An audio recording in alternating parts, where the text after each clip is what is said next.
Non, a este neno que quitarlle o dereito á educación.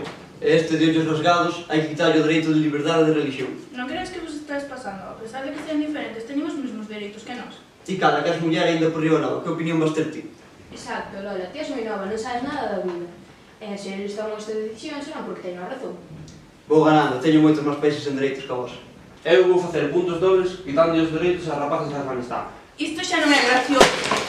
A pesar de que sea un xogo, as mulleres teñen dereitos. Credes que facedes ben así? E ti, Mónica, é increíble que lles apoies, que estañe quitando o dereito de estudar e traballar ás mulleres en Afganistán, facendo que dependan dun solo home. Ten razón, creo que deberíamos de deixar de ser tan cegos e egocéntricos. Eu vou facer unha escola para que estes nenos teñan unha mellor educación. Se todos soportamos un pouco, podemos facer un mundo mellor. Cos dereitos non se xoga.